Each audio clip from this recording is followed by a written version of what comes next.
Since 1954, Terrebonne General has been a beacon of health and hope in our community. As we mark 7 decades of dedication to your well-being, Terrebonne General Health System remains committed to advancing healthcare, improving lives, and expanding our services to meet your evolving needs. In celebrating our past, we look forward to a future filled with promise and progress.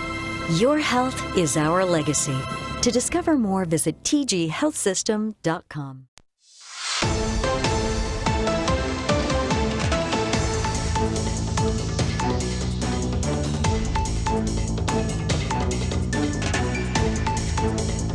And welcome back to Bayou Time. I'm Martin Falls, and we're going to talk about that fatal crash that took place during Thanksgiving. And once again, from the State Police, Troop C, Trooper Tiah, Larvadain, good to see you. How are you? Good, Martin. How are you? Yeah, another tragic incident that took place. And can you bring us up to speed on that and what took place in that incident? Right. So last week, Thanksgiving night, shortly before 9 p.m., Troop C began investigating a 2-vehicle crash. It happened at the intersection of LA 1 and LA 3185 in Thibodaux. That crash did claim the life of 2 men, a 19-year-old Trent Truxillo of Houma and 44-year-old Johnny Bennett Jr.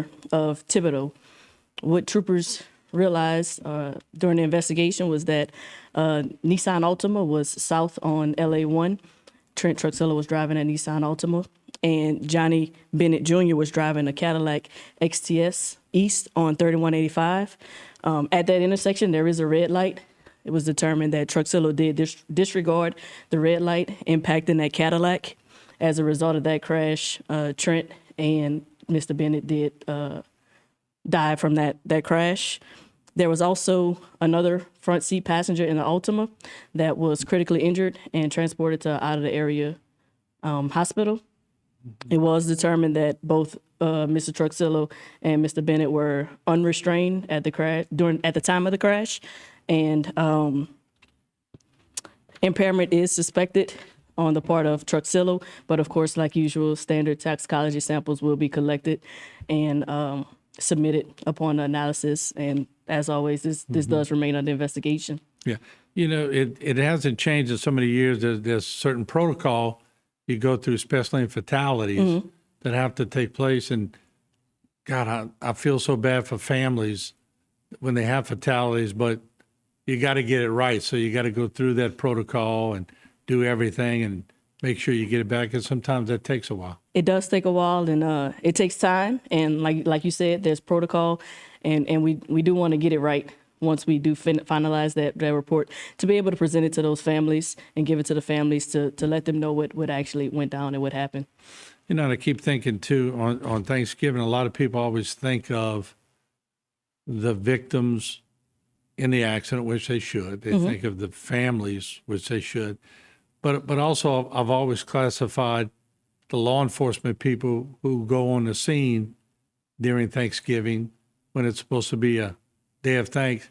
They have to deal with the emotionality of it. Also, that's a tough deal, isn't it? It's tough, and of course, like as you would expect, it does have the tendency to weigh on law enforcement. Thankfully, we do have a program. It's called TEEP, and it provides not only assistance with trauma like this, but anything that any troopers are involved with, anything that they may weigh heavy on them, that they may look for more assistance with. It even go as far as providing counseling sessions if they seem deemed to go that far.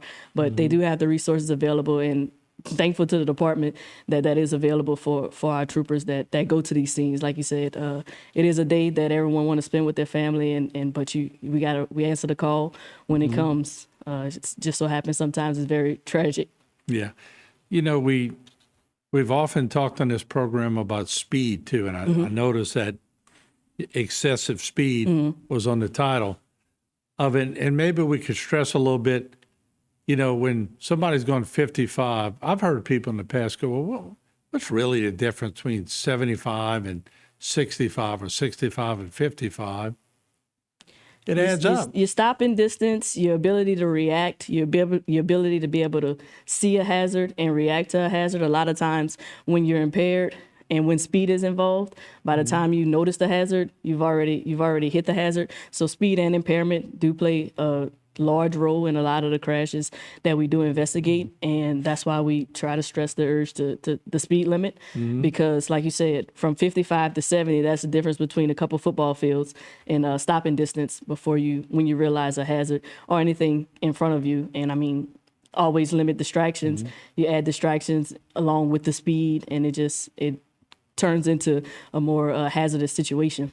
I always tell people, well, if a car hits you going 0, you don't get hurt. And they go, well, obviously. I said, okay, if a car hits you at 10, it's going to knock you over and maybe roll you over. If it hits you at 20, could injure you pretty good. So they go, well, I never quite thought of it like that. Not to get into the mathematics of it, but Right. if you take something as simple as a 100-pound person and you put them at parking lot speeds doing 10 miles per hour, if they get in a crash at 10 miles per hour, force is mass time acceleration. That's 1,000 pounds of force on a person's body to get them to stop in just a parking lot crash. So you can only imagine what it takes at those higher speeds, those highway speeds, when people get in crashes. And that's one thing that the seatbelt is there for, so to keep you in that vehicle, to protect you when you're in that vehicle, so that the seatbelt takes those forces and that it's not your body being projected or anything like that out of the vehicle, taking those forces. Got about a minute left, and I know y'all are starting that Christmas awareness.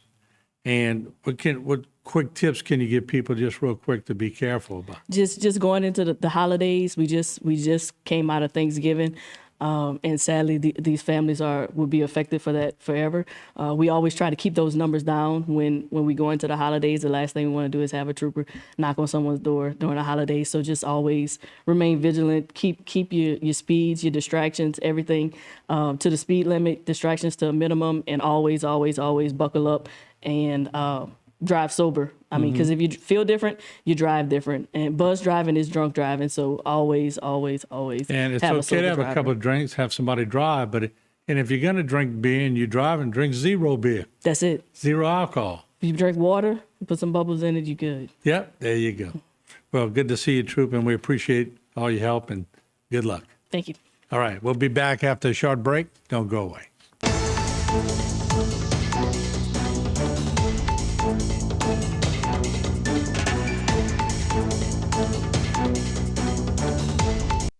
Today's social media segment is brought to you by South Louisiana Bank. It's better when we bank together. Waits and Downer, attorneys at law. Terrebonne Ford, built Ford tough.